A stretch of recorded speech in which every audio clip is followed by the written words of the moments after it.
शिक्षाप्रद एवं प्रेरणादायक कहानियों की कड़ी में सुनते हैं आज की कहानी। किसी जंगल में एक नाग रहता था। एक दिन नाग अपने बिल से बाहर निकलने को हुआ तो एक बाज ने उस पर झपट्टा मारा। नाग बिल के अंदर चला गया। उसके बाद नाग ने जितनी भी बार बाहर निकलने की कोशिश की, वह बाज घात लगाए बैठा था। अब 2-4 दिन बीते। नाग का बिल के अंदर भूख प्यास से बुरा हाल होने लगा तो वह अपने बिल के अंदर से ही जोर जोर से पुकारने लगा, कोई सुन रहा हो तो महाराज विक्रम तक मेरी पुकार पहुंचा दो, वह मेरी रक्षा करें, नहीं तो यह बाज मुझे मारकर खा जाएगा। महाराज विक्रम वहां से गुजर ही रहे थे कि उन्होंने यह आवाज सुनी। वह उस बिल के पास पहुंचे और बोले कि तुम्हें महाराज विक्रम से आखिर क्या काम है। सांप ने अपनी परेशानी बताई और कहा कि वह सबकी रक्षा करते हैं, वह मुझे भी इस दुष्ट बाज से जरूर बचाएंगे। महाराज विक्रम ने कहा, मैं ही विक्रम हूं, बताओ मैं तुम्हारी सहायता कैसे करूं। सांप ने कहा, महाराज आप मुझे यहां से ले चलेंगे तो उस बाज की नजर मुझ पर पड़ेगी और वह पीछा करते हुए दूसरे स्थान तक पहुंच जाएगा। आप मुझे अपने पेट में छुपा लीजिए और जब कहीं सुनसान जगह दिखाई देगी तो मैं आपके पेट से बाहर निकल आऊंगा और उस बाज को पता भी नहीं चलेगा। महाराज विक्रम ने कहा, ठीक है, और उन्होंने अपना मुंह खोल दिया। सांप महाराज विक्रम के मुंह से होते हुए उनके पेट में कुंडली मारकर बैठ गया। अब जब महाराज काफी दूर चलने के बाद दूसरे राज्य की सीमा में पहुंच गए, वहां सुनसान जंगल में उन्होंने सांप को बाहर आने को कहा। सांप ने राजा विक्रम के पेट से बाहर निकलने को साफ मना कर दिया। उसने कहा, मुझे जितना आराम यहां पर है उतना आराम तो कहीं नहीं था। यहां मैं हर प्रकार से सुरक्षित हूं, अब मैं बाहर आने वाला नहीं हूं।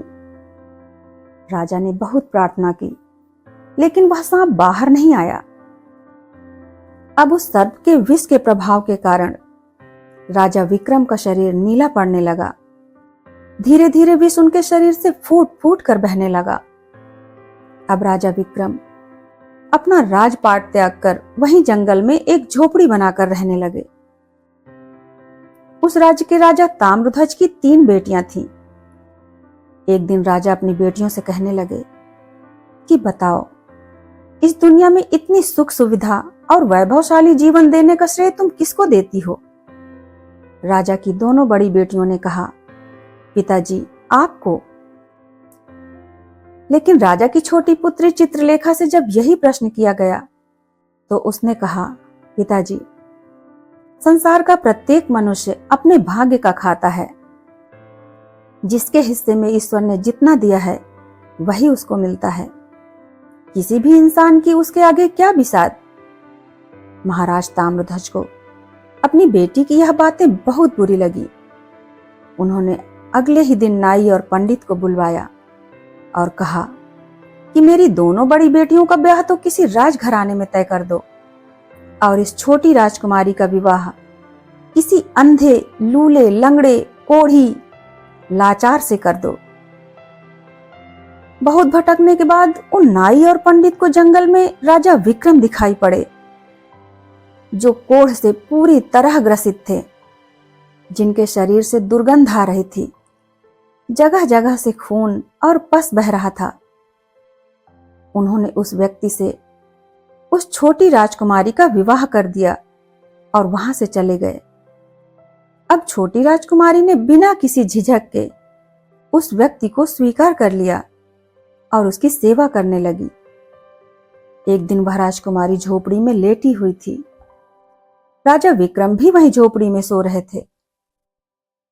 तभी मध्य रात्रि को वहीं बगल के एक बिल में बैठा सांप राजा के पेट में बैठे सांप से कह रहा था कि अरे धूर्त, तेरे जैसा धोखेबाज इस दुनिया में कोई ना होगा।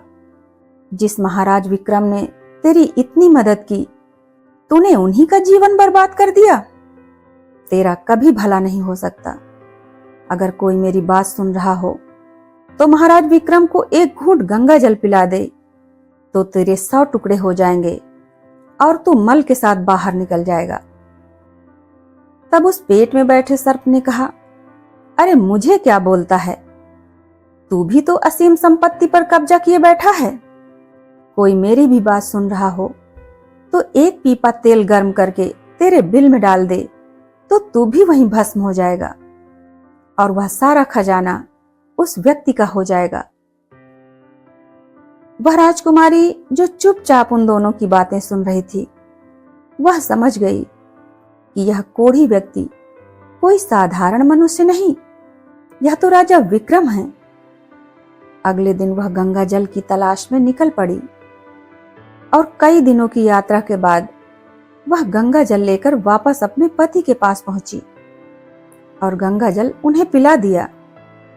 जैसे ही वह गंगा जल राजा विक्रम के पेट में पहुंचा, उस सर्प के 100 टुकड़े हो गए और वह कुछ ही दिनों में मल द्वार से बाहर निकल गया। धीरे धीरे राजा विक्रम ठीक होने लगे। उनका शरीर पहले की भांति फुर्तीला और ओजस्वी हो गया। राजकुमारी ने राजा विक्रम से कहा कि किसी भी प्रकार आप एक पीपा तेल ला दें। राजा ने एक पीपा तेल लाकर राजकुमारी को दिया। अब राजकुमारी ने उस तेल को खूब गर्म करके उस बिल में उड़ेल दिया। बिल के अंदर बैठा सांप वहीं पर खत्म हो गया। अब राजकुमारी ने महाराज विक्रम से उन दोनों सर्पों के बीच हुई बातचीत को बताया और उस जगह पर खुदाई करने को कहा। महाराज विक्रम ने जब खुदाई करनी शुरू की तो देखा वहां अपार धन संपदा गड़ी हुई थी। राजकुमारी ने कहा कि महाराज, मेरे पिता ने मेरे साथ बहुत अन्याय किया है। मैं उन्हें दिखाना चाहती हूँ कि हर कोई अपने भाग्य का ही खाता है। आप यहाँ पर मेरे पिता से भी अच्छा एक महल बनवाइए। यह उनके और उनके जैसे अहंकारियों के लिए सबक होगा। महाराज विक्रम ने अपनी पत्नी की बात को स्वीकार कर लिया और वहां एक भव्य महल बनवाया। उसके कुछ दिनों पश्चात राजा ताम्रध्वज का अन्य राजाओं के साथ युद्ध छिड़ गया। राजा ने अपनी दोनों बड़ी बेटियों से मदद मांगी, लेकिन उन दोनों ने मदद करने से इनकार कर दिया कि हमें किसी के साथ बैर नहीं करना। अब वह राजा पूरी तरह से हार चुका था और अपनी जान बचाने के लिए जंगल में इधर उधर भटक रहा था। तभी उस छोटी राजकुमारी की नजर अपने पिता पर पड़ी। उसने अपने पिता को महल में बुलाया, उनका आदर सत्कार किया और महाराज विक्रम से अपने पिता की सहायता करने को कहा। राजा विक्रम अपने ससुर ताम्रध्वज को अपने राज्य उज्जैन ले आए और अपनी विशाल सेना उनके साथ भेजकर राजा ताम्रध्वज की हार को जीत में बदल दिया। अब राजा ताम्रध्वज अपने अहंकार को लेकर बहुत शर्मिंदा हुए, अपनी बेटी और दामाद से क्षमा मांगी। दोस्तों, इस कहानी का सार यह है कि कभी कभी हम में से कुछ लोगों को यह घमंड हो जाता है कि मेरी वजह से यह काम संभव हुआ, मैंने यह किया, मैंने वह किया। लेकिन हम तो निमित्त मात्र हैं। बाकी जिसके भाग्य में जहां का दाना पानी, जहां का सुख दुख, जिसके भाग्य में जितना है वही उसे मिलता है। हम में से बहुत लोगों को यह भ्रम होता है कि हम ताकतवर हैं, धनवान हैं, लेकिन नहीं। इस संसार में सबसे ताकतवर समय होता है। जिसका समय अच्छा होता है वही ताकतवर है और आगे बढ़ता रहता है। और हाँ, अधर्मी, अत्याचारी और अपनी बात से मुकरने वालों का विनाश निश्चित है। बिल्कुल उस सर्प की तरह जीत हमेशा धर्म और सत्य की ही होती है। धन्यवाद।